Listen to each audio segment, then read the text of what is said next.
Fala pessoal, mais uma vez muito obrigado. Você que está aí sempre acompanhando o nosso canal Dois Pontos Podcast sobre a produção aí, sob a produção do Sérgio Costa. Estou aqui também sempre colaborando de alguma forma e é sempre muito bem-vindo você, nosso canal.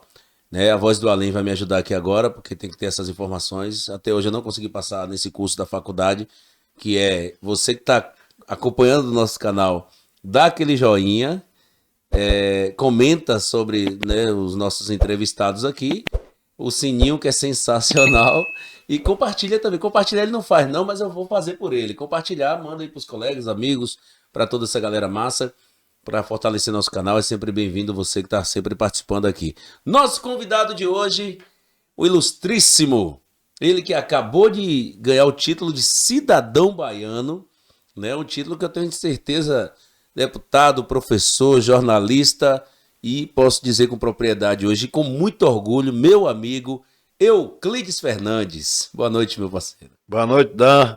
Boa noite, Sérgio Costa.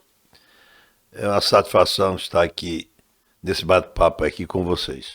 Pois é, agradecer também aqui o Atacado Multimarcas, são os nossos patrocinadores, parceiros, eu não vou dizer nem patrocinadores, né, Sérgio? São parceiros, galera que colabora aqui para a construção do nosso podcast. O Atacado Multimarcas, a Top Beer, que mandou uma água mineral, né, deliciosa pro nosso querido deputado estadual Euclides Fernandes. A Top Beer, Ney Sushi, né, que mandou uma barca de sushi, por isso o deputado vai estar toda semana aqui para nos ajudar a chegar essa barca aqui. E o rei do queijo, meu amigo Tico, que é sensacional, cara maravilhoso. E é uma honra, a gente que vinha tentando construir, o Sérgio sempre falando, rapaz, quando é que traz o deputado, quando é que o Euclides vai vir, e essa agenda lotada, mas tê-lo aqui é uma honra pra gente, não poderia faltar essa figura, é tão importante, e eu acho que num momento muito legal, porque é justamente no momento no qual o senhor recebe esse título de cidadão baiano, que é justíssimo, né, por tudo que o senhor vem fazendo aqui pela nossa região. Momento que marcou muito o seu coração, a sua história aí, né, deputado? Ah, com certeza, mas eu já era baiano de coração. Eu cheguei ao Só, estado, só, só no título agora, né? Porque já, de fato, já é um baiano. eu cheguei ao estado da Bahia adolescente, em 69.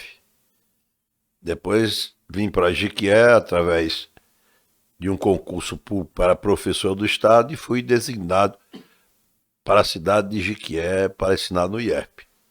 Aí, deste momento em diante, a minha vida toda foi aqui em Jiquié. Passei realmente a viver intensamente a comunidade de Jiquié.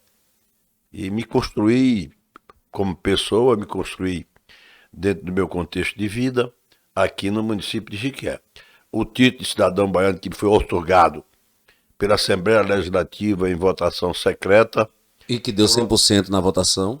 por unanimidade, não é o título de baiano, não é, realmente foi só uma formalidade. Porque de coração Já estava há muito tempo, né? e de vida minha, evidentemente já era baiano totalmente. Antes eu tinha recebido o título de Jiquié, Câmara de Vereadores de Jiquié, né, o saudoso, na época era vereador Walter Sampaio, foi o autor da resolução que me concedendo o título de cidadão jiquiense. E agora, neste mês, recebi da Assembleia Legislativa como título de cidadão baiano. Então, estou dentro do contexto com o título de Jiquié e com o título de cidadão baiano dentro do contexto geral. Não precisa mais título nenhum. Já está tudo muito bem encaminhado. Mas uma dúvida que me soa, porque a gente ouve muita gente falando assim, o Paraíba, o Paraíba, o Paraíba. É paraibano ou quem nasce no Rio Grande do Norte é o quê? Rio Grandense, é Rio claro. Grandense, né? Com certeza. Então, é Rio Grandense ou é paraibano? De fato. Olha, meu pai, de saudosa memória, ele morava no município que era limite, no município do Rio Grande do Norte, que era limite com a Paraíba. Então ele tinha fazenda no Rio Grande do Norte, de Iá Santana, e tinha fazenda na cidade de Iraúna, município de Iraúna. Então eu nasci em Iá Santana, com poucos anos, 3 anos, meu pai se locomoveu de Iá Santana e foi morar em Iraúna, na outra fazenda dele. Então, de nascimento mesmo, de registro de nascimento, eu sou de Iá Santana, estado do Rio Grande do Norte. Mas a minha infância, até os meus 13 anos, foi da cidade de Iraúna, que é na Paraíba. E depois vim para a Bahia, ainda adolescente. Então, na minha vida, a nível de estados da Federação Brasileira, baiano, paraibano e Rio Grandense do Norte. Rapaz, é bom porque acaba tendo bastante conteúdo. E aí o senhor vem para a Bahia ainda adolescente, né? Vim para a Bahia adolescente. Eu vim para cá em 69. Vim com a idade de 14 anos. Por quê? O que é que te trouxe para a Bahia? Que mar foi esse? Que rio foi esse que veio descendo e te trouxe para a Bahia? Observe, eu tinha irmãos aqui no estado da Bahia, lá em Salvador, tinha o Djalma Nunes Fernandes, que inclusive tinha morado aqui em Jequié, foi delegado regional daqui, de saudosa memória. Tinha o Assis Fernandes, que era um médico, morava também em Salvador, e Expedito Fernandes, que foi aqui também de Jequié, foi vereador incrível do município de Jequié. Então eu vim dentro desse contexto de ordem familiar. Aí morei lá em Salvador e depois, né, quando eu passei no concurso do Estado como professor, fui designado para Jequié. Quando o senhor passou no concurso, tinha quantos anos? Quando eu passei, eu era de menor de idade, né? Mas o Estado, quando eu fiz, me nomeou sem olhar realmente a data do meu nascimento. Antigamente conseguia, né? Hoje não. Antigamente a maioridade era 21 anos. Aham, Depois, com a Constituição de 88, ela passou a maioridade de 18. para 18 anos. Mas na época em que eu fiz o concurso do Estado, em 69, que fui nomeado, eu era de menor de idade e não podia ser nomeado para uma função pública. Aí depois nomeado para o IERP, eu vim, assumi a cadeira, quando chegou a hora do Estado pagar, eles descobriram que eu era menor de idade. E aí agora? Aí me convocaram A expectativa do Bambá no bolso. Me convocaram a Salvador, eu fiz um acordo com a Procuradoria do Estado para não receber os recursos que eu não podia receber, que eu era de menor, para só receber quando completasse a maioridade, 21 anos de idade. Mas mantendo a atividade. Aí eu mantive realmente a atividade e na expectativa de completar os 21 anos e receber todos esses anos aí de trabalho que eu tinha feito sem ter recebido. E na época, evidentemente, ainda me lembro, quando eu recebi a bolada, As cédulas grandonas, né? mais de 2 anos de professor, não é, lá no IERP. Aí, evidentemente, um ex-juiz de direito de saudosa memória aqui, doutor Benevides, tinha um Fusquinha bege. Aí eu comprei o Fusquinha bege do doutor Benevides para poder realmente dar uma sustentabilidade da minha mobilidade. Que bom. O senhor também teve uma passagem por outros países, ou por outro país, né? Foi lá vender alguma coisa, comercializar. Como é que foi essa história aí? Eu fiquei sabendo de um negócio desse aí. Qual é a sua história? No outro país eu fui realmente em visita, né? Eu tive na Argentina, tive no Uruguai, em Buenos Aires, Montevidéu, aqui na América do Sul. Mas quando era jovem não foi, não? Eu fui no sentido de fazer turismo, de tá. conhecer. Até estranho, ele foi lá e vendia coisa. Apesar de eu ter múltipla atividade econômica, né, dentro do contexto, né, como empresário de educação, mantive aqui o ensino do segundo grau, CETEG, durante anos, desde 75 até o ensino primeiro e segundo graus, até a década de 90, quando eu deixei o ensino de segundo grau e implantei cursos superiores. Plantei primeiro ciências contábeis em 89, depois implantei o de administração de empresa e depois implantei também o curso de economia. Mas foi, segundo informações, foi a primeira faculdade do interior particular, foi isso? Foi a primeira de ensino privado, foi a primeira instituição de ensino superior de ensino privado do estado da Bahia. Hoje está a situação depois da Constituição de 5 de outubro de 1988, que abriu mais os espaços para o setor privado entrar no ensino superior, né? Hoje a coisa está bem fácil, mas antigamente para abrir uma instituição, um curso superior era muito difícil. E nós então, intensamente, já na educação de primeiro e segundo graus, ao longo do tempo, onde nós tínhamos 2.000 alunos, e a gente trabalhava muito para poder ir atrás de bolsas de estudos, para dar para os alunos de pequeno poder aquisitivo, os pais de pequeno poder aquisitivo, poder fazer o ensino, principalmente do segundo grau. Depois, então, implantamos o ensino superior. Mas tem toda uma estrutura de vida na área da educação. E aí isso criou em mim exatamente aquele sentimento que o caminho mais seguro que um pai de família pode deixar para seu filho quando ele for embora deste mundo é exatamente a educação. É a educação que vai dar essa sustentabilidade aos filhos de pessoas, principalmente pessoas pobres. E o senhor consegue transpirar isso tão bem que muitas pessoas que, né, se aproximam e têm esse diálogo, muitas falam, lhe tratam como deputado, mas também, principalmente, como professor. Com Tem certeza. alguns que não conseguem nem te chamar de deputado. Fala, professor Euclides. Justamente por essa referência. Inclusive, o Sérgio é um desses que só te trata, só que consegue lhe ver como um professor. Meu caro comunicador, Dan e Sérgio Costa, na verdade, a minha vida foi o magistério, foi professor. Eu vim aqui para Jequié, né, através da minha nomeação para o IERP, e também ensinava no Colégio Comercial de Jequié. E foi como me deu minha sustentação, foi ensinar no colégio particular, que era o Colégio Comercial de Jequié, que eu não recebia do Estado até quando completei os meus 21 anos de idade. Aí eu me segurava, né, exatamente na sala de aula do Colégio Comercial. Depois eu passei em outro concurso do Estado para professor, para o Colégio Luiziana Filho, que hoje está onde fica a UESB. Ali era o Colégio Luiziana Filho. Aí eu fiquei com o professor do Luiziana Filho e do IERP. E do IERP com 40 horas aulas, Luiziana Filho com 20 horas aulas, e ainda o Colégio Comercial de Jequié.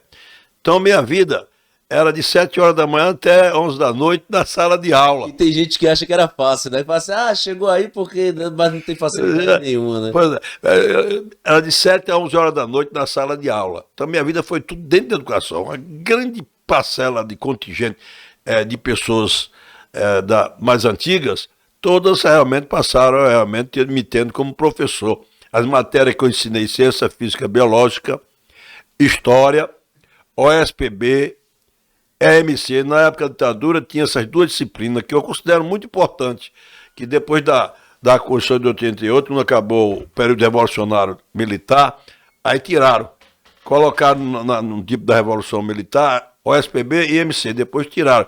Mas são duas matérias importantes, que dá o conhecimento da organização. A OSPB, a organização propriamente do Estado, e MC, a parte cívica que todo o cidadão deve ter. Então, minha vida toda foi professor, na sala de aula. Depois, então, que foi que eu entrei em outros tipos de atividades econômicas, particulares, e também na atividade pública, a política. Eu sei que o senhor hoje não está atuando, o senhor hoje é um deputado, milita muito na área da política, é empresário também, mas comparando, já que o senhor citou essas duas matérias aí, comparando a realidade de hoje, essa questão do ensino acaba atrapalhando muito na construção da sociedade? O senhor colocaria hoje o ensino como um déficit diante da realidade que o senhor viveu e que a gente tinha o privilégio? Eu não cheguei a ser um aluno do senhor, mas na época que eu estudava, a gente tinha que chegar, tinha que ter o hino nacional, tinha todo esse processo, coisa que a gente não tem hoje. Bandeira nacional. Bandeira nacional. E a gente sabia cantar tudo isso. E não era metade do hino como as pessoas... Tem muita gente que tem dificuldade de cantar a primeira parte. A gente tinha que cantar o hino todo. Era o hino completo. O ensino hoje está muito frouxo, digamos assim. Tá deixando a desejar nesse sentido de chamar um pouco mais próximo, de botar os alunos realmente para ter a responsabilidade com a pátria? Com certeza, né? Antigamente o ensino tinha mais uma construção mais de controle, é como você disse. Quando eu fiz meu primário, todo santo dia fazia o canto do hino nacional. E a bandeira também tinha que se fazer referência à bandeira nacional. Essa coisa desapareceu do ensino propriamente dito. Mas na minha época, evidentemente, isso era realmente fundamental e necessário, esse tipo de ação, não é, para poder trazer esse espírito cívico para a criança, para o jovem e adolescente, né? E evidentemente que o ensino, nós digamos assim, houve um crescimento muito grande de escolas, a falta de professores realmente preparados para poder abraçar uma sala de aula e ensinar, né, professores das várias disciplinas, vários setores realmente daquele tipo de formação, e isso entrou muito professor em sala de aula sem ter a mínima condição realmente de fazer aquela missão, né, que era para levar o conhecimento e cuidar também do processo mais totalitário da formação do jovem adolescente. Né? Evidentemente que hoje não se tem mais aquela escola como nós tínhamos antigamente. Eu fico imaginando o senhor com essa voz forte, potente, dando aula, o menino conversando no corredor, o senhor, epa! O quanto esses alunos seus são gratos hoje por essa... Eu, graças a Deus, os alunos que passaram por mim, principalmente dentro dos cursos de superior, curso técnico, por exemplo, todos eles me reconheceram como um bom professor, que eles aprenderam muito comigo. Isso me dá uma satisfação enorme, né? Quando eu encontro aí os velhos companheiros. Ontem mesmo eu estava aí, por exemplo, em Maracás, foram várias pessoas lá que estudaram comigo no IEP há um bocado de ano atrás. Né? Porque muita gente vinha da região para estudar Jequié, né? Isso, que antigamente só existia o IEP de segundo grau na região. E então essas pessoas, quando me via, professor, foi meu professor, isso realmente é uma coisa gratificante. Não tenho dúvida disso. E aí, o seu professor, não sei quando é que entra na questão empresarial, mas o que foi que te induziu? O senhor olhou assim e falou, poxa, dá para eu ser um político, é a área que eu conseguiria trabalhar bem. O senhor falou que o irmão do senhor foi vereador até antes do senhor. Então foi ele que acabou te induzindo a ser... Não, ele não estava mais nem sequer, já tinha ido embora para Salvador. O que houve realmente foi um problema de espírito mesmo, de vontade mesmo. Aí eu fui muito novo. Eu fui vereador com a idade de 22 anos de idade, né? E quando eu fui a primeira vez, que eu não tinha aqui familiares propriamente dito aqui, que morassem aqui, recém-chegado, mas o que me deu o primeiro mandato meu de vereador, 75... Quantos votos, você lembra? Lembro, foi 900 e poucos votos. Ah, foi bem votado para a realidade da época. Na época era 25 mil eleitores de que é hoje, Pois é. 100 mil eleitores. 900... Aí, a minha eleição, ela saiu, na verdade, na época eu fui convidado, na época era candidato Clóvis Barreto, era candidato a prefeito do grupo de Valdomiro Borges e de Lomão Júnior. E então eles me chamaram. Me chamaram com a ideia, não achava que eu tivesse voto para superar. Uma história bem parecida com a história do deputado, né? Na transição para deputado, mas daqui a pouco a gente chega lá. Para poder superar aqueles nomes já antigos deles, né? Miguel Paenço, Amano Borges, a turma que eles realmente... Já era, né, tradicionalmente... É da linha realmente deles lá. Então, 980 votos para uma primeira candidatura. E aí os meninos falaram, não, esse é nosso vereador. Levaram para o pai e fizeram com que os pais abraçassem minha candidatura. E quando abriu as urnas, estavam lá os votos lá com o Euclides, vereador. Qual é a repercussão? Porque o senhor falou que chamaram, o senhor falou assim, não, vamos botar aqui para compor. E o cara foi eleito. E agora? E aí a decepção, eu acredito, da época da liderança de saudosa memória, né, esperávamos deles ganhar. Miguel Baez, por exemplo.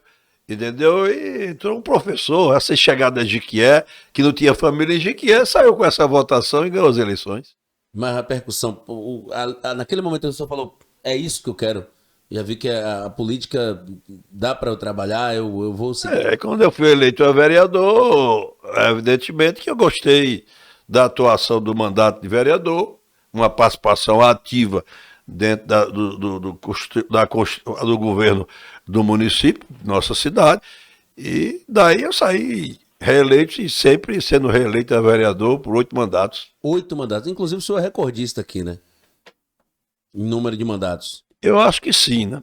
Eu tenho certeza. Eu não posso. Eu fazia o levantamento recorde em número. Não, eu já tenho essa informação. da Justiça Eleitoral. Não, eu já tenho essa informação já.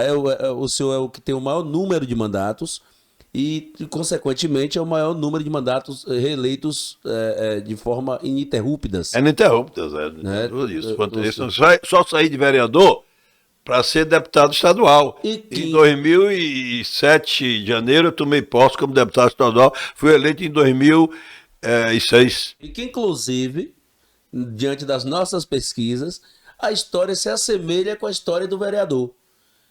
Foi chamado para um grupo para ser candidato com a perspectiva né? Que a política tem de tudo, tem essas jogadas de, ó, bota fulano para tirar ciclano, porque a gente atrapalha aqui, ajuda ali, e talvez não esperassem que o senhor fosse eleito como deputado estadual. O senhor, claro, com toda a sapiência e toda a bagagem que já tinha como vereador, soube fazer o seu trabalho. Eu acredito na sua colocação, do seu pensamento, que a nível aqui de Jequié, ninguém tinha a leitura de que eu seria eleito deputado estadual. Uhum. Eu fui pelo candidato a deputado estadual pelo PDT, que estava exercendo o mandato a vereador pelo PDT, e o PDT fez uma coligação com o PSC, com o PRB, não é? E foram 4 partidos que fizeram essa coligação na eleição proporcional de 2006. Então, dentro desse contexto, aqui em Jequié não acreditava que eu fosse realmente eleito.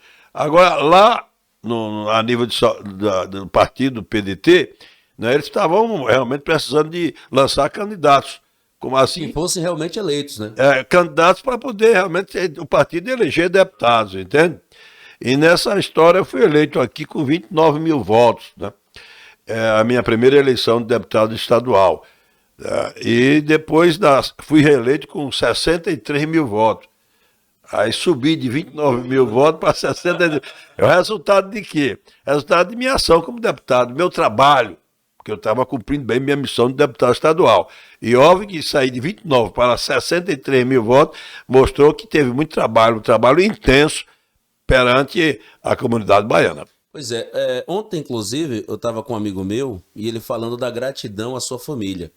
Ele falando o quanto o senhor ajuda as famílias, o quanto ele, de alguma forma, não vou citar como, mas já foi ajudado na sua disponibilidade como parlamentar de estar ajudando. O que isso causa no senhor? Quando alguém chega para o senhor assim e fala, olha, deputado, gratidão.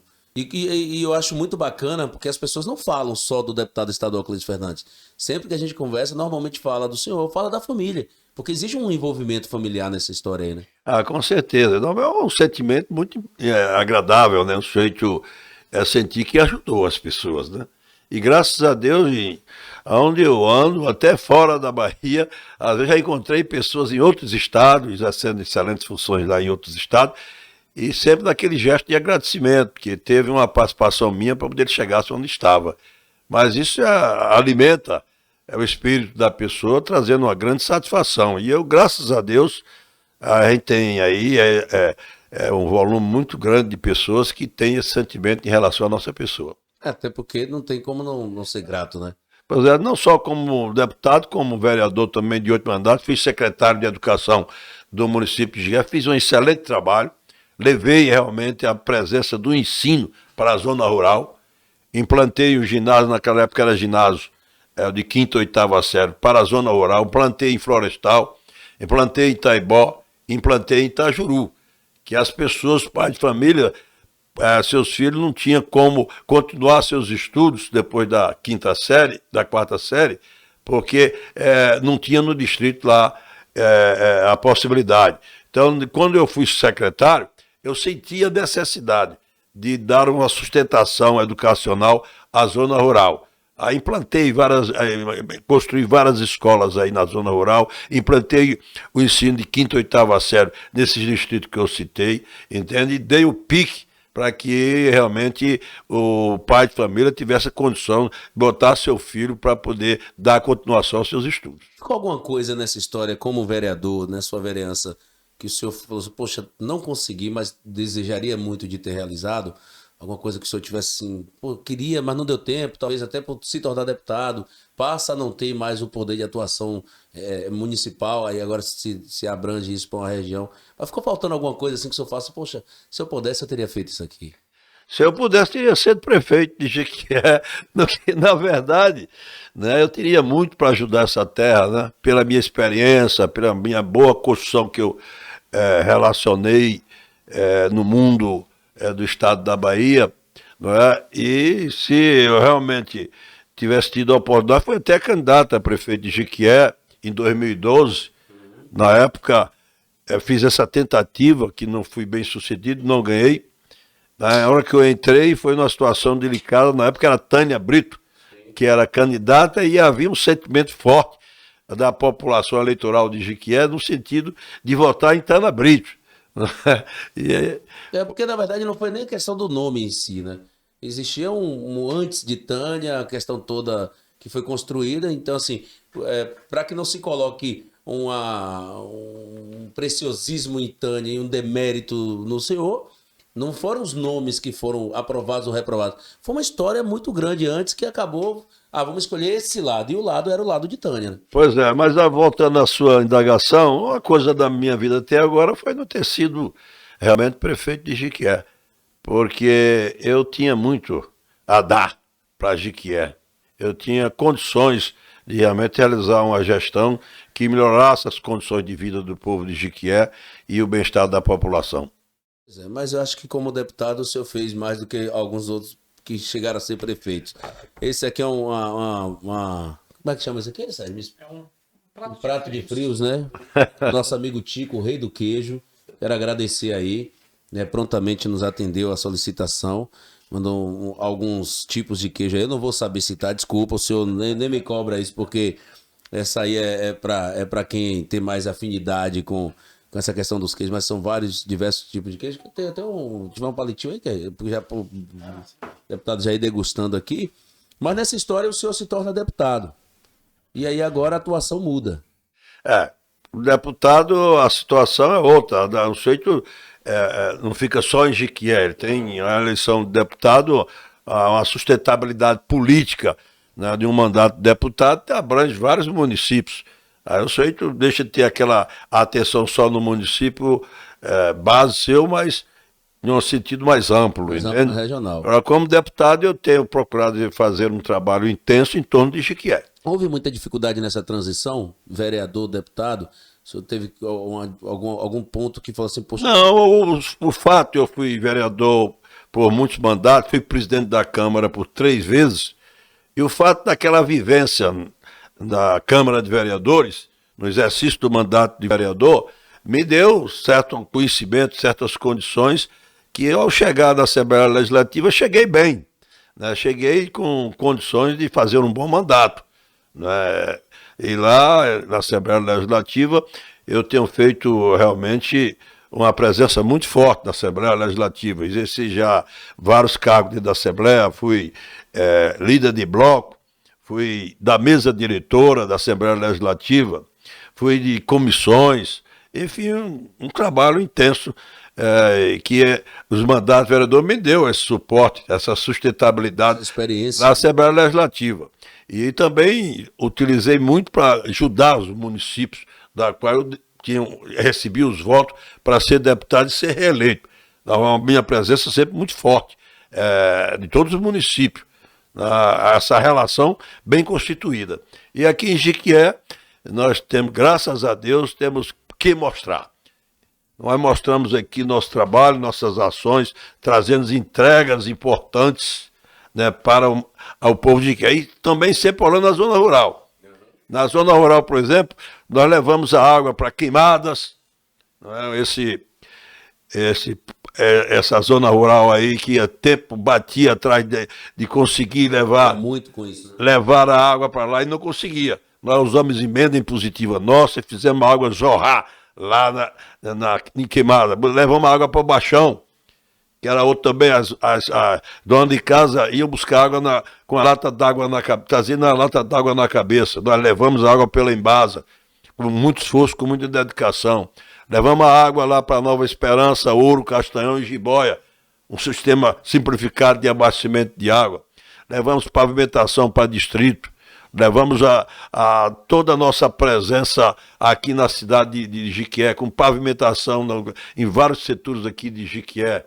Levamos agora mesmo, estamos concluindo 3 praças que nós conseguimos colocar emenda impositiva, atendendo os vereadores aqui do município de Jequié. Vereador Marcinho, 2 praças, lá no Mutirão do São Ruda Tadeu e Amaralina. O vereador João Paulo Fernandes, lá no Jequiézinho, também uma praça lá no bairro do Jequiézinho. Enfim, nosso mandato tem procurado realmente trazer entregas importantes para o bem-estar da nossa população. E é muito bom o senhor estar trazendo essas informações, porque muitas vezes as pessoas até porque são leigas do assunto, não são obrigadas também a conhecer tecnicamente a política, e acabam se perdendo, não entendendo a importância de ter um deputado, e principalmente um deputado local. O senhor que hoje é um jiqueense, é um baiano de sangue já, poderíamos dizer assim, de espírito.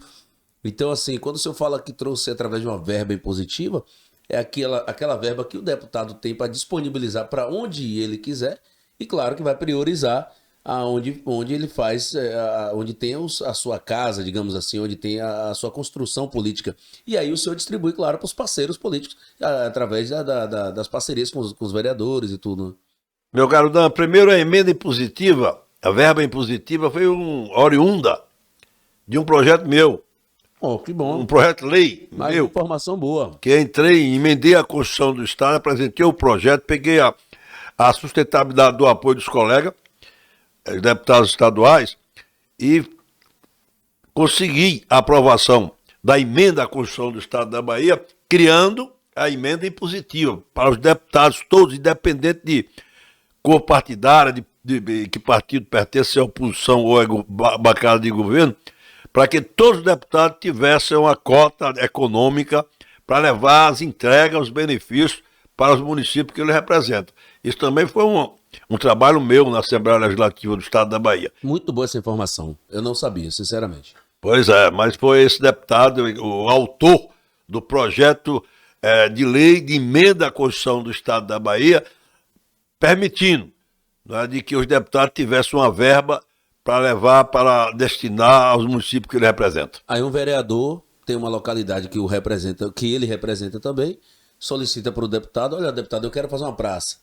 O deputado com essa verba consegue destinar essa construção. Todo deputado, 63 deputados estaduais, através dessa lei que emendou a Constituição do Estado da Bahia, de nossa autoria, todo ele tem uma verba anual no orçamento do Estado. Ele é quem distribui essa verba para onde é que ele quer mandar. E qual tipo de entrega que ele quer fazer para a comunidade que ele representa. Esquecendo um pouco agora a política, daqui a pouco a gente volta para ela. O senhor, além de ser professor, empresário, é formado em Direito, também formado em Jornalismo.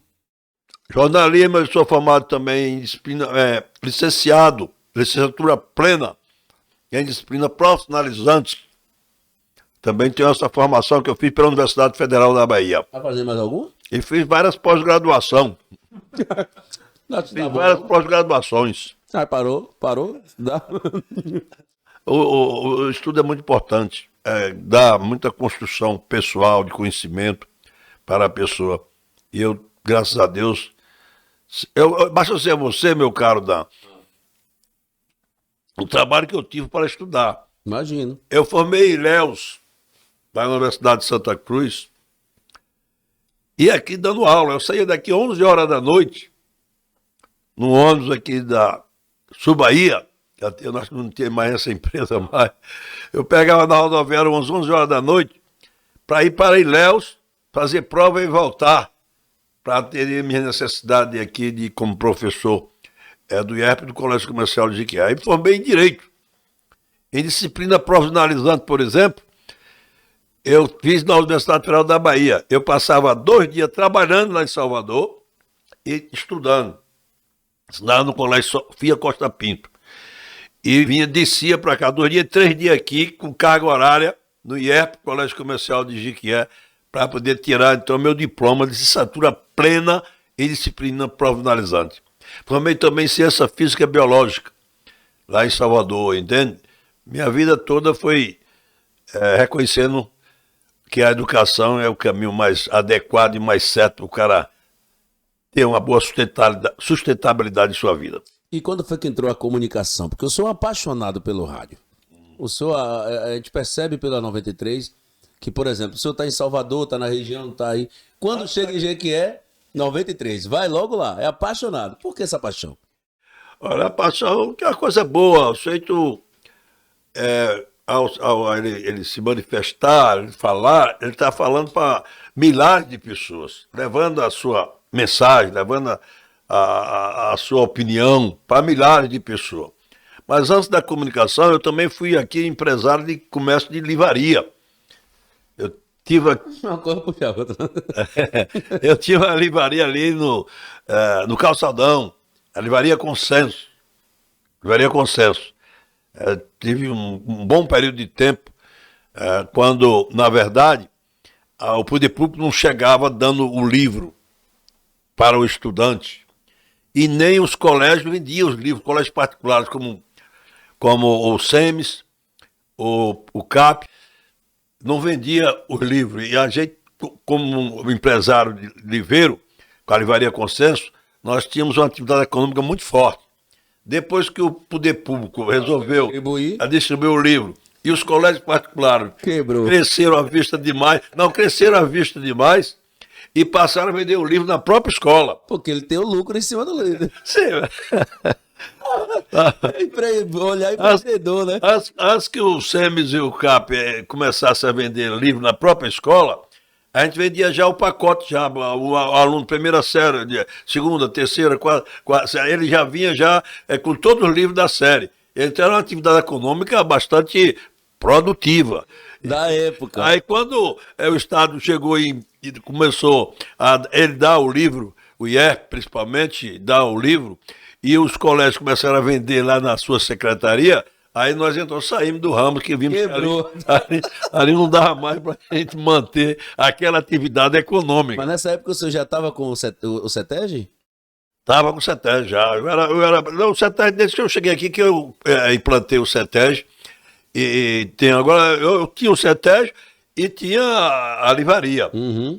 Quando eu deixei a livraria, aí realmente eu entrei. Mais no CETEG. Aí eu entrei na área de comunicação, que você fez a minha indagação. Sim. Aí entrei na comunicação, adquirindo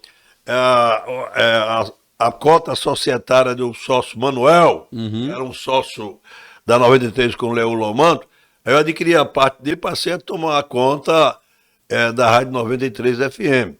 Aí depois, então, eu entrei em sociedade com o Leo Lomanto também, numa outra entidade, outra empresa, para montar novas rádios, aqui em Jiquié, que é hoje 89.7, também em Coraci e Manuel Vitorino.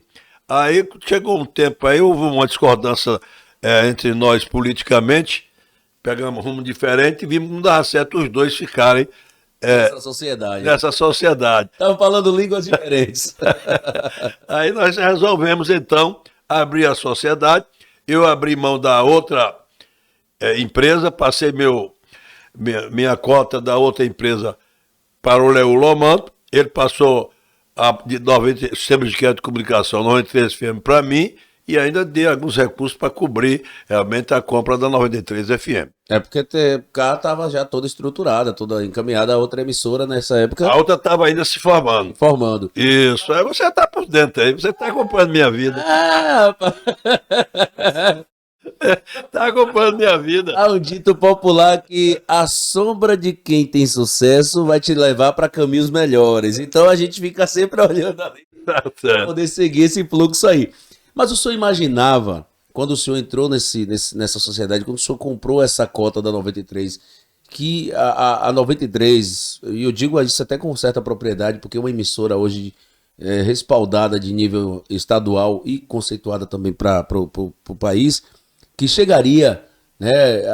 Porque assim, o senhor, claro, tem sua história, tem toda essa construção política, mas a própria rádio também enaltece demais o nome do senhor. O senhor é dono de uma emissora hoje que ela é respeitada em todo o estado. Você imaginaria que a 93 chegaria a esse tamanho e hoje um meio de comunicação tão grande como é?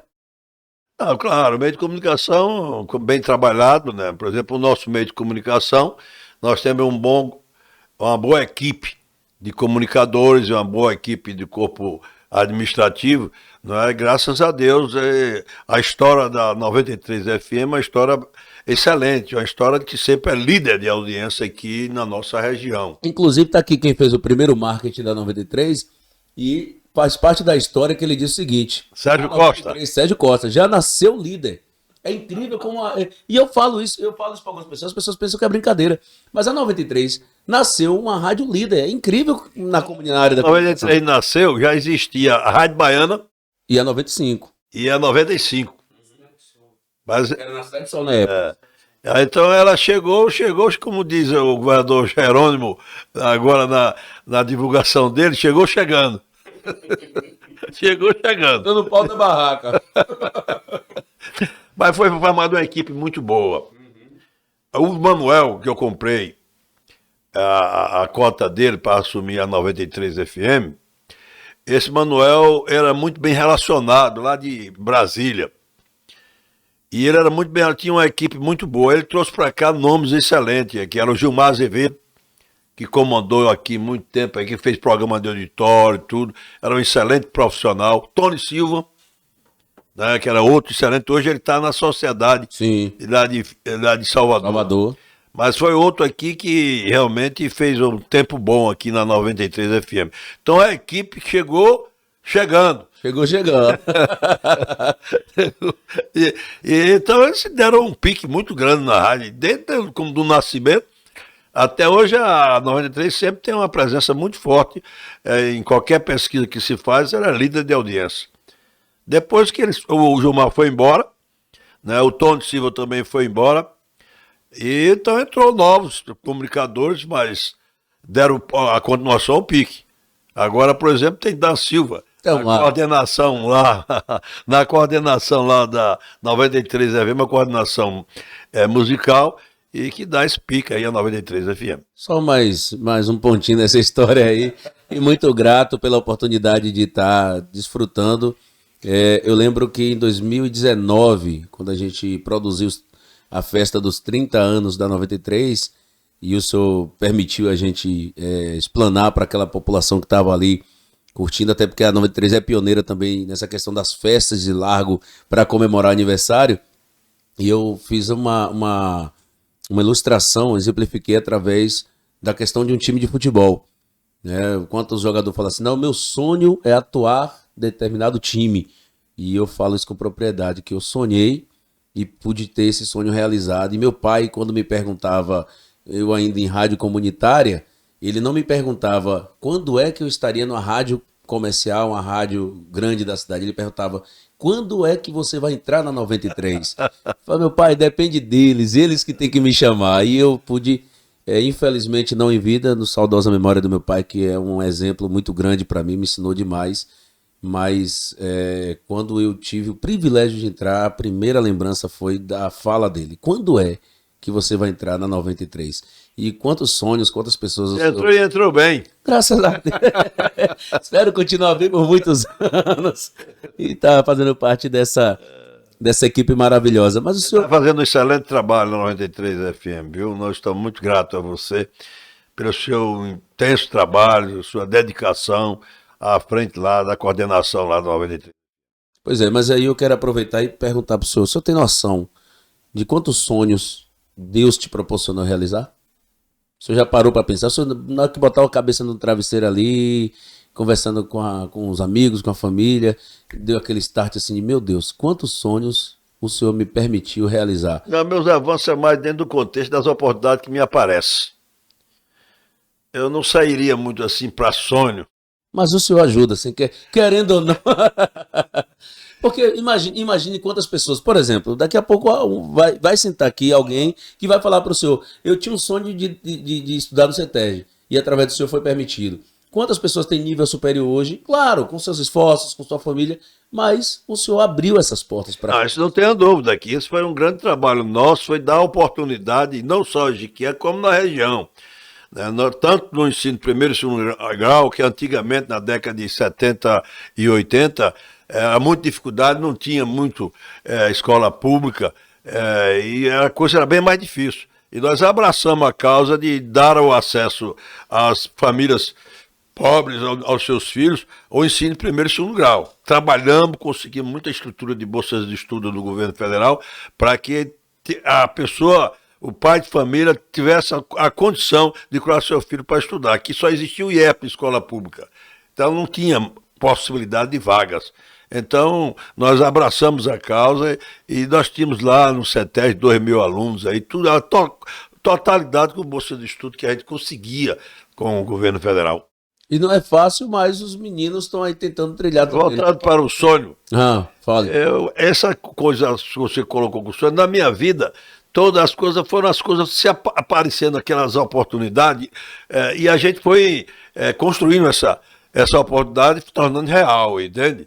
Mas não é uma coisa criada mentalmente aí. Não digo mentalmente. Talvez o senhor não entendeu O sonho. Não, o senhor não entendeu. O sonho, o cara cria mentalmente uma situação que ele chega lá, entende? Não. Mas no meu caso específico, apareceram as oportunidades e eu trabalhei as oportunidades Eu e digo consegui. das pessoas. O senhor talvez não entendeu o que eu quis dizer. Eu digo das pessoas. Por exemplo, quantas pessoas tinham um desejo, uma vontade de ter um nível superior? Ajudei muito. Hoje, a nossa região, quando não tinha realmente instituições de ensino superior, que nós fomos a primeira, inclusive, a se estabelecer aqui, nós temos realmente essa satisfação da nossa contribuição aqui na região a nível de ensino superior. Para minha gratificação, para minha alegria, para o meu alimento espiritual. Já chegaram muitas pessoas para agradecer o senhor, não já? Já, sim, não tenha dúvida. Pessoas que formaram e hoje estão aí em missões importantes, em cargos importantes, aqui tanto na iniciativa privada como na área pública. Já teve alguém que era aluno e hoje é colega, por exemplo, de política? Que toda vez que o senhor chega em algum lugar, foi meu professor. E pessoas hoje que são grandes empresários, são pessoas concursadas, e alguns outros já estão militando na política, né? Eu encontro em toda a área de atividade humana, eu encontro pessoas que passaram dentro do contexto pela nossa presença nos estudos, com o nosso apoio nos estudos. Quer lá no CETESB, quer também no IEP, como aluno do primeiro e segundo grau, que eu trabalhei também lá, primeiro grau no IEP, no Luiz Viana Filho, entendeu? Então, para mim, é gratificante. É bom. Sérgio, vamos lá dar um intervalozinho rapidinho aqui, daqui a pouco a gente volta, só mais uma vez agradecendo ao Rei do Queijo, um abraço aí para vocês que mandou aí uma deliciosa tábua, tábua que fala, tábua de frios, Atacado Multimarcas, distribuidora Top Beer, e também meu amigo Ney Sushi. Um abraço para todos vocês. Daqui a pouco a gente volta com esse bate-papo sensacional. Deputado, professor, jornalista, advogado. E tem outras formações que eu não vou nem falar, porque eu não sei falar essas palavras. Deixe suas comemorações ainda mais especiais com a Top Beer. Temos uma ampla seleção de cervejas geladas, vinhos nacionais importados, destilados premium, refrigerantes e muitas outras novidades. Temos preços promocionais e entrega rápida. Ligue ou faça seu pedido pelo WhatsApp 7335254012. Top Beer, Rua Asqueira Campos, número 564, Show aqui, Romão.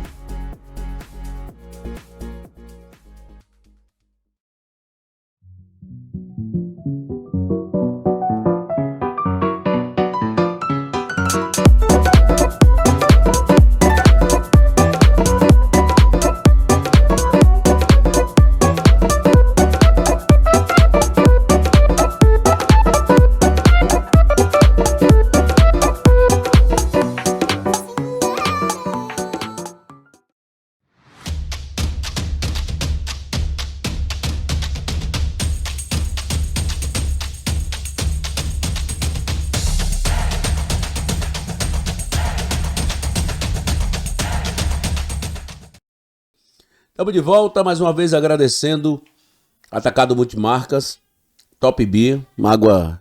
Tá gelada a água, deputado? Tá boa? A água tá boa? Tá excelente, muito boa. Ney Sushi, deputado degustou aqui muita... Acabou praticamente a barca ali, né? Degustando ali a barca de sushi do Ney Sushi. Rei do Queijo, que mandou essa tábua aqui, tá deliciosa. Rapaz, o nosso querido Tico é sensacional.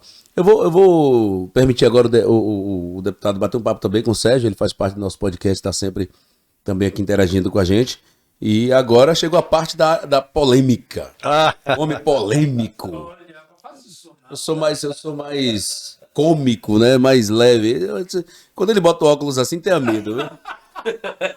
Aí se inspira. Tá vendo para isso, professor? Vamos lá. Boa noite, professor. Boa noite, meu caro Sérgio Costa. Gigantesca em tê-lo aqui na minha frente, aqui no meu escritório, mais uma vez. Eu digo mais uma vez porque eu ajudei na campanha do senhor em 2012, né, quando você estava candidato. Prefeito. Veio aqui. Isso! Assumido. Eu fiz as peças aqui, fiz peça para vereador, nossa, fiz os santinhos, vários santinhos para vereador. Foi através daquele, como é o nome daquele marqueteiro que o senhor mandou, um altão? Nestor. É isso, Nestor. Ele trabalha cuida da comunicação da Assembleia Legislativa do Estado da Bahia. Ele é um cara inteligentíssimo. Eu aprendi muita coisa com ele, viu? Peguei umas dicas assim no ar, muito bom. Ele foi fantástico. E assim, eu tive o primeiro contato que eu tive com o senhor. Eu estava trabalhando numa locadora ali embaixo do Mansão Avenida. O senhor lembra que eu tinha que existia uma locadora ali? O senhor era cliente? Com certeza, lembro sim, adorava. Antigamente o caminho era através da filmes, fita. Exato, fita VHS, locadora de filmes. Eu trabalhava ali com Dilza, minha amiga, um beijão, Dilza. E o senhor me deu uma bolsa. Eu pedi assim, todo acanhado, que eu tinha acabado de sair do Médici. E falei assim: professor, tal, eu tô querendo estudar no CETEG, mas não tô podendo pagar agora, tal. Queria ver se o senhor podia me dar uma bolsa. E o senhor, sem pensar duas vezes, pega um pedaço de papel aí. Eu dei um pedacinho de papel pro senhor, o senhor botou assim: vale uma bolsa, deu uma assinatura. Pronto, me dá meus filmes agora. Nessa época, realmente, do CETEG, o ensino primeiro e segundo graus, e que não tinha aqui, para atender a demanda do jovem, escola pública. Então eu trabalhei muito em trazer as condições para que as pessoas, os jovens, tivessem a oportunidade de estudar lá no CETEG. Nós tínhamos lá a época com 2.000 alunos. Graças a Deus. Construímos bem a parte educacional aqui para a Jiqué. Eu tenho saudade do CETEG. O CETEG, eu fiz todo o meu segundo grau lá. E assim, a turma muito boa, entendeu? Era um colégio fantástico. Eu adorava aquele clima que existia lá. Aquele ambiente. Aquele ambiente era muito bom. E era assim, um ambiente de estudo, você respirava estudo ali. Não era um negócio bagunçado, não era. Os alunos eram todos bem conduzidos, entendeu? Era uma boa equipe de professores, sempre nós destacamos lá, o CETEG sempre destacou pelos seus professores também. Eu perguntar, o senhor tem vontade de voltar, assim, de alguma forma, a lecionar, na área de educação, a lecionar, ou ser diretor de uma faculdade, de um colégio novamente? O grande problema de voltar para a sala de aula está pelo mandato de deputado estadual, que aí eu fico sem a condição de disponibilidade de tempo para poder fazer essa atividade. Eu adoro a sala de aula, eu me sinto bem numa sala de aula, a minha profissão é de professor, deputado agora eu sou temporariamente, até o momento que o povo me der a minha reeleição, como fui vereador também. Então a minha atividade básica, fundamental é ser professor. Mas infelizmente, desde 2007, quando eu assumi o mandato de deputado estadual, ainda fiz uma tentativa. Eu ensinava direito constitucional, introdução ao estudo de direito nos cursos de administração, ciências, contábil e economia lá na minha faculdade, e tentei organizar para chegar aqui quinta-feira para dar aula de sexta, sábado e domingo retornar para Salvador. Mas depois eu vi que não dava condições de ter essa carga horária. Aí eu tive realmente que me afastar desde 2008 para cá, me afastei realmente da sala de aula por essa situação, realmente não ter tempo. Mas é uma coisa que me falta realmente e me dá uma lacuna muito grande, é a falta de estar numa sala de aula dando aula. Esse tom forte que o senhor tem, esse tom alto, é devido à aula, às salas de aula? É possível, né? Isso é um princípio de Darwin, não é? E quanto mais se usa o órgão, mais ele fica forte, intenso. Né? Pode ser que o fato de eu ter dado muita aula, né, engrossou aí as veias aí da garganta e ter dado essa tonalidade de voz forte. O senhor falou aí agora que tá dando prioridade ao seu mandato, perfeito, né? Pois que não dá tempo de se voltar à área de lecionar. Eu queria fazer uma pergunta que eu sempre tive vontade de fazer para um político experiente. É difícil ser político no Brasil? Claro que é, muito difícil, não tenho dúvida. Primeiro, o problema de eleição. E cada vez mais ficando mais difícil ainda o processo eleitoral para se ter um mandato. Hoje, é uma coisa traumatizante, o processo eleitoral, é sério. E além disso, o cara tem que se dedicar. Quando o sujeito é um cargo menor, como vereador, por exemplo, que é só dentro do seu município, então a coisa da sua missão ali é mais fácil o sujeito controlar a situação. Agora, qual o mandato de deputado estadual, que você tem que ter uma condição de ter, no mínimo, 10 municípios aí para você dar assistência, então a coisa fica mais complicada, né? Não tenha dúvida que fica muito difícil aí para poder a gente cumprir a nossa missão. O senhor falou traumatizante, eu lembro de alguns casos, por ser da área de propaganda, eu lembro de alguns casos de alguns políticos aqui da nossa cidade, entre vereadores e deputados, que eu não lembro, também não posso citar nomes aqui, mas que ficaram realmente traumatizados quando perderam a eleição.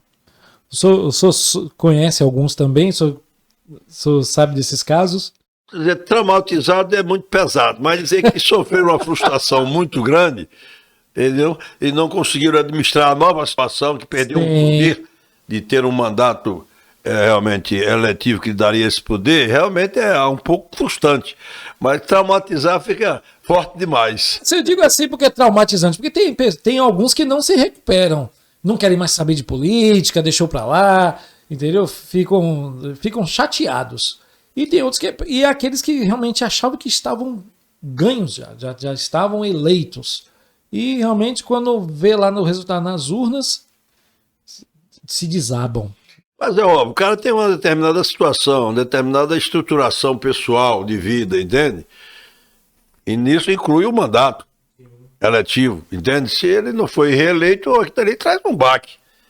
Não tenha dúvida que o cara, se ele não se preparou no sentido de perder a eleição, ter a sua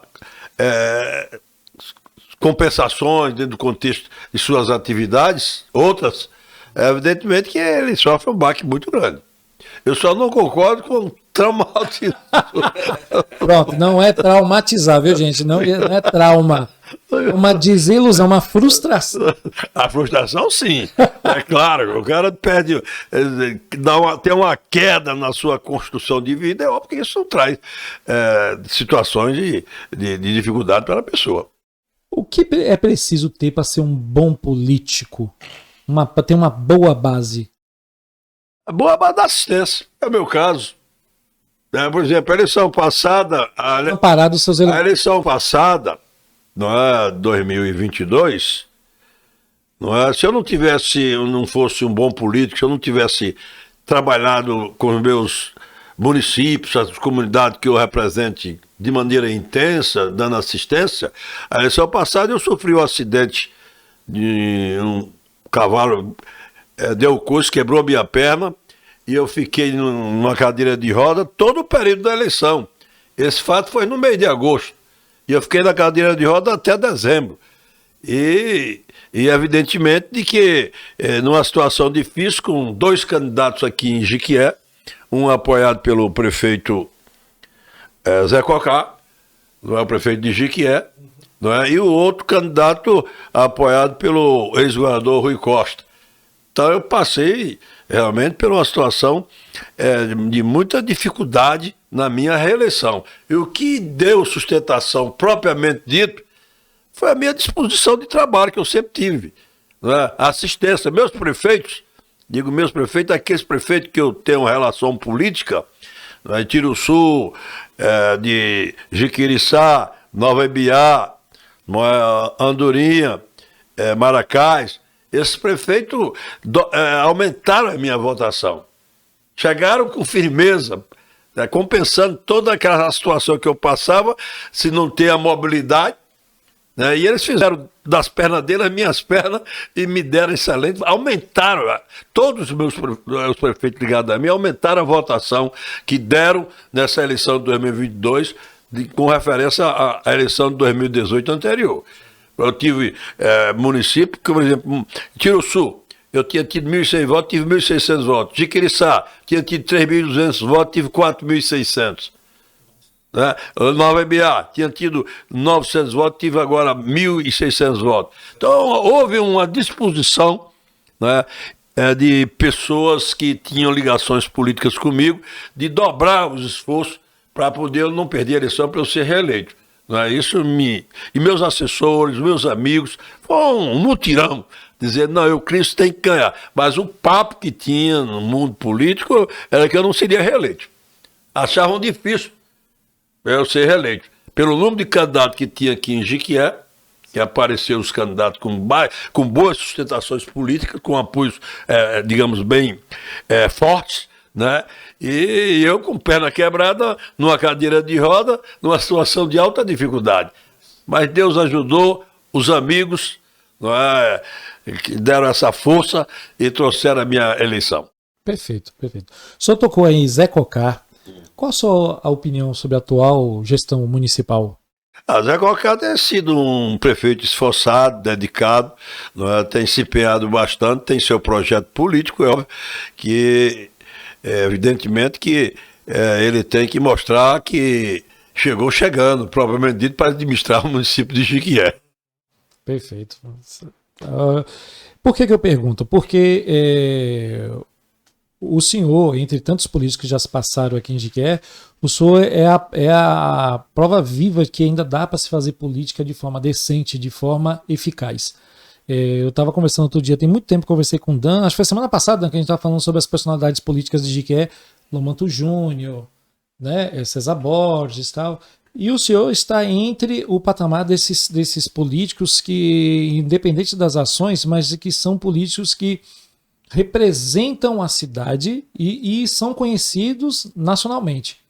Aí por isso que eu fiz a pergunta, porque assim, são pouquíssimas oportunidades que nós temos de ter o contato com um político tão experiente. Por isso que algumas perguntas que eu faço são meia... Esteja à vontade, meu caro Sérgio Costa. Esteja à vontade, livre, para que você achar conveniente perguntar. Mas eu sei que o senhor não tem papa na língua. O que tiver de falar, fala mesmo. Não fica em cima do muro. Não fica em cima do muro, exatamente. Para onde está indo a nossa política hoje? O senhor está vendo essa questão? Bolsonarismo, Lula, né? Bolsonaro, Lula, tal. O país se dividiu. Eu sempre comentei aqui que a gente era da época que era nós, eleitores cá, e os políticos lá. Não tinha uma preferenciazinha tal, mas não tinha essa polarização. Hoje o país está dividido. Para mais ou para menos, para um lado ou para o outro, não vou levar em consideração esse fato. Mas assim, como é que está indo a nossa política pelo seu olhar experiente? A nossa política está indo pelo um caminho bom? Observa, que você tem, são os caminhos que nós temos aí, né? Você tem o de Bolsonaro, que é exatamente linha direita forte. Radical. Toda a linha de ação do governo Bolsonaro foi dentro desses princípios traçados pela linha direita. E tem o Lula, que é o atual presidente da República, que é a linha esquerda, voltado mais dentro da pobreza, voltado mais para as situações das necessidades da população brasileira mais pobre, não é? Então você tem esses dois patamares. Eu acho que a guerra que você está falando, meu caro Sérgio Costa, não é Bolsonaro e Lula, é mais com as linhas de ações que representa cada um desse sistema, né? O da esquerda, propriamente dito, e a direita radical. Isso é que cria realmente esse embate. Embate esse que prejudica, não tenha dúvida, a nossa sociedade, o povo brasileiro, não é? Que tinha que se buscar um caminho mais consensual, né, para poder dar uma condição melhor ao desenvolvimento, às estruturas, ao bem-estar da população brasileira. É isso. Porque eu pergunto, porque esses líderes de massa, eles não procuram de alguma forma tentar trazer o público da oposição, os eleitores da oposição, para se unir por um país melhor. Sempre fica focado nos seus próprios objetivos. Há um choque, porque, Exato. Deixa eu explicar na minha leitura, entendeu? Que eu não olho a coisa Bolsonaro e Lula, eu olho só os princípios que norteiam cada um desses contextos aí, desses lados, né, que é a esquerda e a direita radical, entende? Você vê a linha de ação do agronegócio, por exemplo, que era muito apoiado por governo da direita, de Bolsonaro, o agronegócio, né? O problema dos indígenas, aqueles problemas de terra indígena, tudo, são lados diferentes de posição, entendeu? Da esquerda e da direita, entende? Então, o grande problema hoje que atravessamos no nosso país é esse problema dessa construção de caminhamento dentro da construção capitalista ou não. Por que eu perguntei isso? Porque assim, meu receio é que acaba existindo pode até ser, sei lá, uma guerra civil. Porque os ânimos estão muito exaltados. Já tivemos lá no dia 8 de janeiro, tivemos uma possibilidade de terminar dando uma explosão e criando realmente... Exatamente, deputado. É isso. Então, assim, a gente fica assim, nenhum político esses líderes, a gente não percebe de forma alguma, eles têm um dos dois lados tentando amenizar. Pelo contrário, eles estão, às vezes, inflamando de alguma forma para conseguir novos eleitores, novos adeptos e tal. E por isso que eu perguntei para o senhor se esse é um caminho sadio de política que está sendo tomado, independente de quem seja, lá esquerda, direita, lado A, lado B, não importa. Mas eu digo que a política está sendo feita, porque se uma grande maioria faz algo em que incita a outra a fazer o contrário, a gente vai acabar não ganhando em nada com isso, vai acabar tornando uma guerra civil. Aqui é uma situação realmente que vai trazer danos fortes para toda a nação brasileira. Não tenho dúvida disso. Aí, a coisa toda, você tem as políticas, por exemplo, meio ambiente, por exemplo, do lado da direita, é uma situação que não é da linha da esquerda, entende? Dentro desse campo. Dentro da sua linha de pensamento, você quer aí um consenso, cuidar realmente do país em si, num sentido mais consensual. Exato. Aí tem que realmente esperar o bom senso por parte de quem cuida do nosso Estado, no sentido amplo. Você acha que ainda pode existir uma terceira via? Ou tá difícil? Rapaz, olha, você tem os adeptos daquela linha radical, da direita radical, e você tem os adeptos da linha esquerda. Que também não deixam de ser radicais. É radical também, dentro do contexto. Dentro do contexto. São situações altamente diferentes. Você vê o problema da terra indígena, por exemplo, que ainda está para se concluir, entende? A esquerda pensa de um jeito, entendeu? Dá ao indígena toda a situação de terras dele para o indígena. Já a direita radical, bolsonarista, que podemos usar esse termo, já é diferente. Só a princípio, a partir da Constituição de 88, é que tem que ser considerado os indígenas que estão na terra a partir de 1988, a Constituição de 5 de outubro, a partir daí os indígenas ali passam a ser proprietários realmente da terra. Já a esquerda já é diferente. Leva em condição, não é a Constituição de 88, e acha que tudo é realmente dentro do contexto propriedade dos indígenas, entende? Então são choques de pensamento, de construções, existe propriamente da linha direita e da linha da esquerda. Perfeito, deputado. Só para finalizar, teremos um dia, existe uma possibilidade do senhor voltar a ser candidato a prefeito da nossa cidade? Aí depende do povo, né? A gente sentiu o ambiente para isso, entenda? Então, eu já tive muitos mandatos como vereador, como deputado estadual. Tentei como prefeito com o imbuído no propósito de aquilo tudo que eu consegui ao longo de minha vida para poder servir a Jequié, buscar o bem-estar do povo de Jequié, trazer as condições do desenvolvimento econômico e social do município. Certo. Que Jequié agora mesmo, o IBGE agora deu que Jequié decresceu a nível de população. A gente vê aí, no lugar de Jequié avançar, ao contrário, por exemplo, o núcleo de saúde, que era Jequié, no governo anterior, tiraram o núcleo de saúde e levaram para Ilhéus.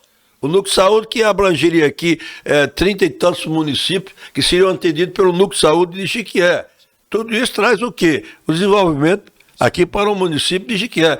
Pessoas que tinham tratado do problema da manutenção de saúde pelo Estado, tinham que vir para Jequié. Hoje vai para Ilhéus, e distante que só. Nossa. O INEMA, por exemplo. O INEMA era aqui o núcleo de saúde do INEMA do Estado. Hoje é um escritório, passou para a Vitória da Conquista. Até a Coelba, que tinha aqui um sistema de um núcleo para dar atendimento, hoje o atendimento é por telefone em Vitória da Conquista. Então o Jequié realmente tem sofrido, o decorrer do tempo, um decréscimo, não é? E que precisa tomar a frente dessas coisas aí para segurar essa situação, não permitir que essa situação venha a ocorrer como está ocorrendo. Jequié sempre teve essas questões, né? Faculdades que era para vir para aqui, foi para outro lugar, fábricas de alguma coisa. Eu lembro que foi fábrica da Coca-Cola, que uma vez estava vindo para cá, aí não deu certo, foi para outro lugar. A Universidade Federal, por exemplo, que nós temos já em vários pontos das regiões do estado da Bahia.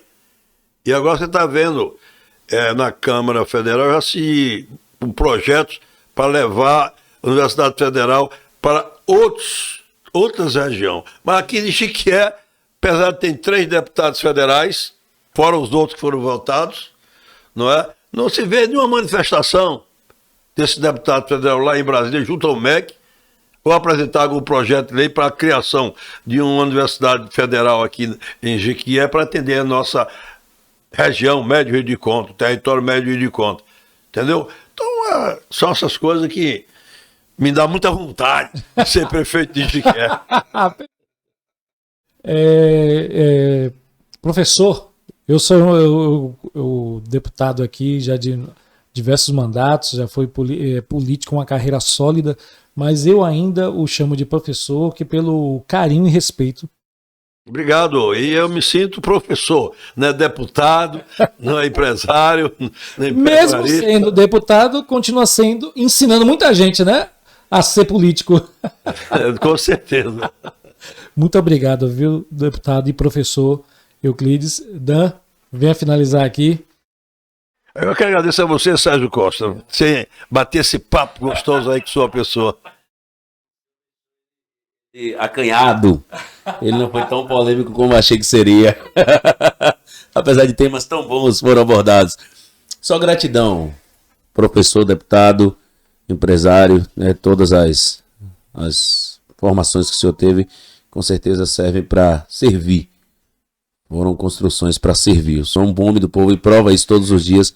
E nós somos gratos e agradecer principalmente a Deus. Porque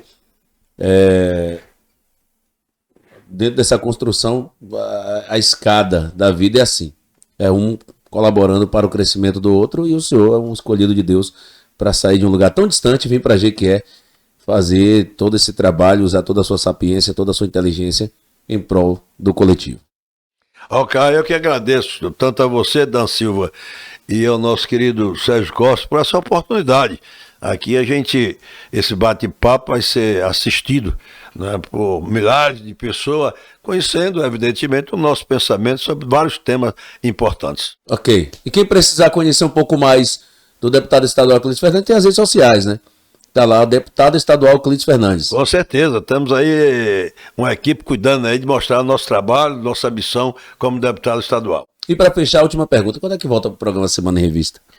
Semana em Revista já está, ele não vai voltar. Volta, quando é que o senhor, eu volto. Aí ficou melhor colocado. Estou esperando terminar olha, o programa dia de sábado, a gente tem que vir toda sexta-feira, entendeu? Para poder fazer o programa sábado. E não faltar mesmo. Toda sexta-feira e sábado fazer o programa e retornar domingo para Salvador, para o nosso mandato da Assembleia Legislativa, que tem lá as sessões plenárias de segunda a quinta-feira. Então, que eu ainda estou nessa fase ainda de cuidando um pouco aqui de minha saúde, estou deixando a coisa se acalmar mais minha saúde para poder retornar a fazer, que eu tanto gosto, o programa A Semana em Revista. Obrigado, viu? Um forte abraço a todos. Se à vontade aqui, quando precisar e quiser, pode voltar. Distribuidora Top B, atacado multimarcas, Rei do Queijo, meu amigo Tico, um abraço, obrigado meu parceiro, você é um parceirão. Ney Sushi, que também tá uma delícia. O Sérgio não para ali de mastigar toda hora degustando. Não esqueça de dar um joinha, dar aquela curtida aí, comenta, você manda aí o comentário que você quiser e acione o sininho, essa mãozinha sensacional, acione o sininho e compartilhe também com a galera aí mais uma edição do podcast. Assim vem um quadro novo, Pimenta no Ponto. A gente vai ter convidados aqui com perguntas picantes, né?